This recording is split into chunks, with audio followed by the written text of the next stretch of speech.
नमस्कार मंडळी, मी कादंबरी आणि आमच्या परमाबोली या चॅनलवर आपले पुन्हा एकदा खूप खूप स्वागत. तर आज आपण बघणार आहोत साधारण 500 वर्षे सुरू असलेला राम जन्मभूमी आणि राम मंदिरासाठीचा जो संघर्ष आहे त्या संघर्षाची थोडक्यात माहिती आणि त्याचा इतिहास काय आहे ते बघूया. तर राम मंदिर बाबत सुरू असलेला जो विवाद होता तो जगातील सर्वात जास्त काळ चालणाऱ्या विवादांपैकी एक असा मानला जातो आणि साधारण 500 वर्ष हा संघर्ष जो आहे तो सुरू होता. 1528 ला सुरू झालेला हा लढा 2020 मध्ये पूर्णत्वास गेला. तर 492 वर्ष हा लढा जो आहे तो राम जन्मभूमी आणि राम मंदिरासाठी दिला गेलेला होता. दशरथ पुत्र प्रभू श्रीराम यांची जन्मभूमी म्हणजेच अयोध्या नगरी किंवा अवधपुरी. अयोध्येचे राजा प्रभू श्रीराम यांनी पुढे जाऊन जेव्हा जलसमाधी घेतली तेव्हा त्यांचा मुलगा कुश याने अयोध्येचा राज्यकारभार आपल्या हाती घेतला आणि तिथूनही पुढे साधारण 44 पिढ्या सूर्यवंशींचे राज्य अयोध्येवरती होते आणि सूर्यवंशींचा शेवटचा राजा बृहद्वदल याचा महाभारताच्या युद्धामध्ये जो आहे तो वध झाला होता. पुढे जाऊन इसवी सन पूर्व 5व्या शतकामध्ये उज्जैनचे राजा विक्रमादित्य दुसरा हे भारतभर भ्रमण करत असताना अयोध्येला पोचले.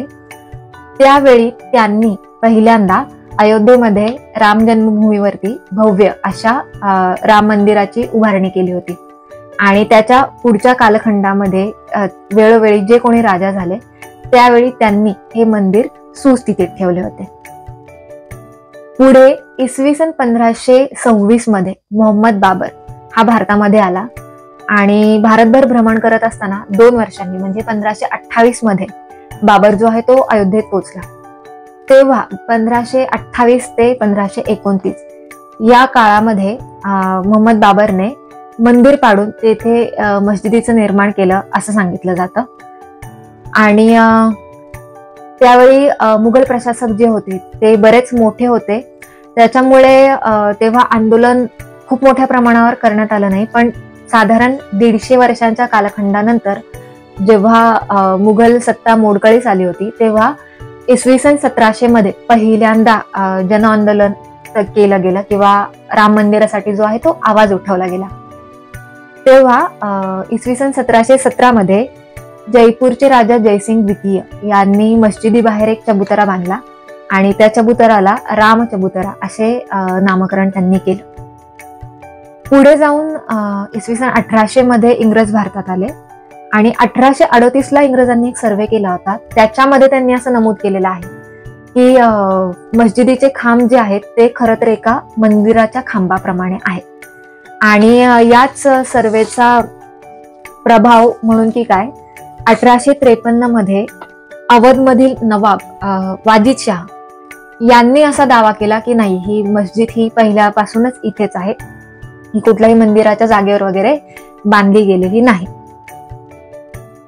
आणि त्यावेळी 1853 साली पहिल्यांदा हिंदू मुस्लिम अशी दंगल झालेली होती.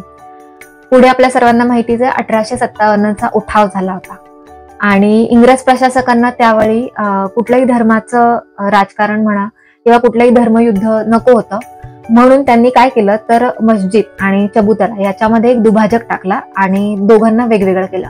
त्याच्यामुळे झालं असं की पुढचे 26 वर्ष साधारण सर्व काही गोष्टी ज्या आहेत त्या शांततेमध्ये झाल्या.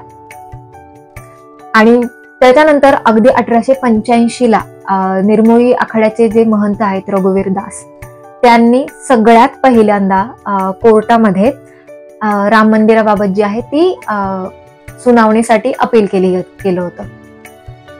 परंतु ब्रिटिशांची राजवट भारतावरती होती आणि आपण स्वातंत्र्य लढा देतच होतो, त्याच्यामुळे ही गोष्ट थोडीशी मागे राहिली. परंतु 1947 ला भारत स्वतंत्र झाल्यानंतर पुन्हा एकदा राम मंदिरासाठीचा लढा जो आहे किंवा राम मंदिरासाठीची मागणी जी आहे ती जोर धरू लागली. 1947च्या पूर्वीपर्यंत मस्जिद ही खरं तर बंद होती, तिथे कोणालाही प्रवेश दिला जात नव्हता. परंतु भारत स्वतंत्र झाल्यानंतर मस्जिदीमध्ये दर शुक्रवारी जो आहे तो प्रवेश देण्यास सुरुवात करण्यात आली होती. त्याच्यानंतर अगदी 2च वर्षामध्ये 1949 ला साधारणपणे असा दावा करण्यात आला की मस्जिदीमध्ये जे आहे ते राममूर्तीचं प्रकटीकरण झालेलं आहे आणि याच ठिकाणी आम्हाला प्रभू श्रीरामांची पूजा करण्याची परवानगी मिळावी म्हणून पुन्हा एकदा याचिका दाखल करण्यात आली आणि आंदोलन करण्यात आले. परंतु त्यावेळी निष्कर्ष याचा असा निघाला की ही संपूर्ण जागा जाळी लावून बंद करण्यात आली आणि तिथे त्याच्यानंतर कोणालाही प्रवेश देण्यात आला नाही. सर्वांना तिथे प्रवेश नाकारण्यात आला होता. आणि त्याच्यानंतर पुन्हा 1950 मध्ये कोर्टामध्ये मूर्ती पूजेसाठी किंवा मंदिरासाठीची जी आहे ती याचिका दाखल करण्यात आली. हे सगळे आंदोलन हळूहळू सुरूच होती. हळूहळू थोडे छोटे छोटे कुरबुरी होत होत्या. अशातच 1959 मध्ये निर्मोही आखाड्यातर्फे पुन्हा एक याचिका दाखल करण्यात आली आणि त्यामध्ये त्यांनी सांगितलं की राम जन्मभूमीची संपूर्ण जी जागा आहे आणि तिथला जो परिसर आहे त्याचा ताबा हा निर्मोही आखाड्याला देण्यात यावा. आणि लागोलागच 1961 मध्ये मुस्लिम संघटनांनी सुद्धा अगदी असाच दावा केला की या संपूर्ण परिसराचा ताबा जो आहे तो मुस्लिम संघटनांकडे देण्यात यावा. पुढे जाऊन 1980 ला जेव्हा बीजेपीची स्थापना झाली तेव्हा हिंदू संघटना ज्या होत्या त्या पुन्हा एकदा कार्यरत झाल्या आणि पुन्हा जोर लावून त्यांनी राम मंदिरासाठी जी आहे ती मागणी करण्यास सुरुवात केली. 1986 मध्ये तत्कालीन भारताचे पंतप्रधान राजीव गांधी यांनी मस्जिद जी आहे ती सर्वांसाठी खुली केली आणि तिथे लोकांना प्रवेश देण्याची मुभा देण्यात आली. त्याच वेळी बाबरी मस्जिद ऍक्शन कमिटी तयार करण्यात आली होती. पुढे 1989 मध्ये विश्व हिंदू परिषदेने अयोध्येमध्ये शिलान्यास उपक्रमाची घोषणा केली होती आणि 1990 ला लालकृष्ण अडवाणी यांनी सोमनाथ ते अयोध्या अशा पायी रथयात्रेची घोषणा केली. यावेळी सुद्धा अनेक भांडणे झाली, अनेक दंगली झाल्या, बरेचसे लोक मृत्युमुखी पडले आणि त्याच कालावधीमध्ये गोंधळ हत्याकांड सुद्धा झालं होतं. 30 ऑक्टोबर 1990 ला ही रथयात्रा अयोध्येमध्ये पोहोचली आणि त्यावेळी बाबरी मस्जिदवरती पहिल्यांदा भगवा फडकवण्यात आला होता. पुढे 1992 मध्ये जवळजवळ 2 लाख कारसेवक जे आहेत ते अयोध्येमध्ये दाखल झाले होते आणि या सर्व कारसेवकांनी 6 डिसेंबर 1992 रोजी सकाळी 11:30 ते संध्याकाळी 5 या दरम्यान मस्जिद जी आहे ती संपूर्ण पाडली होती. त्याच वेळी झालं काय होतं की पाकिस्तान आणि बांगलादेश या ठिकाणी सुद्धा बरीच दंगली झाल्या होत्या. तिथे सुद्धा बरेच मंदिरांची तोडफोड करण्यात आली, बरेच हत्याकांड करण्यात आले होते आणि बरेच लोक त्या कालावधीमध्ये हे मृत्युमुखी पडले होते. पुढे अटल बिहारी वाजपेयी जेव्हा भारताचे पंतप्रधान झाले तेव्हा पुन्हा एकदा विश्व हिंदू परिषदेने राम मंदिरासाठीची मागणी जी आहे तिच्यासाठी जोर लावला आणि वेळोवेळी त्यांनी ते प्रयत्न केले होते. तेव्हा अटल बिहारी वाजपेयी यांनी अयोध्या समिती स्थापन केली आणि या समितीच्या प्रयत्नांनी 2003 मध्ये अलाहाबाद कोर्टाने राम जन्मभूमी जागेमध्ये उत्खनन करण्याचे आदेश दिले होते आणि या सर्व उत्खननाची अहवाल जो आहे तो समितीने सादर केल्यानंतर साधारण 2010 मध्ये अलाहाबाद कोर्टाने एक निकाल दिला होता की राम जन्मभूमीचे 3 हिस्से केले जातील. त्यातील एक हिस्सा हा राम जन्मभूमी ट्रस्टसाठी दिला जाईल, एक निर्मोही आखाड्यासाठी आणि एक सुन्नी बोर्डसाठी. परंतु हा निर्णय कोणालाच पटला नव्हता, म्हणजे कोणत्याही एका समुदायाला हा निर्णय मान्य नव्हता आणि त्याच्यामुळेच पुन्हा एकदा 2011 साली राम जन्मभूमीची याचिका जी आहे ती आपल्या सर्वोच्च न्यायालयामध्ये दाखल केली गेली.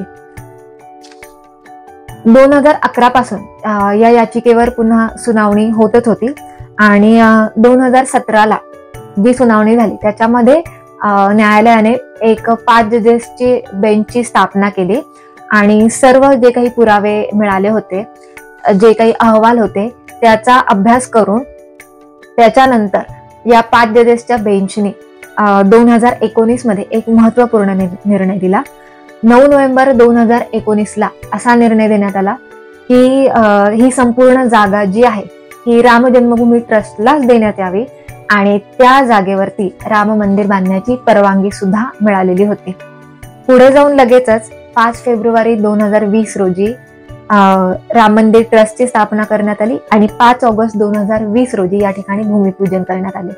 पुढे अगदी 3च वर्षात 22 जानेवारी 2024 ला राम मंदिराची उभारणी करण्यात आली आणि त्या ठिकाणी प्रभू श्रीराम यांच्या मूर्तीची प्राणप्रतिष्ठा करण्यात आली. तर साधारण 500 वर्ष सुरू असलेल्या संघर्षाचं फलित म्हणून भव्य असे राम मंदिर जे आहे ते भारतामध्ये बांधले गेले आणि तिथे प्रभू श्रीराम यांच्या मूर्तीची प्रतिष्ठापना करण्यात आली.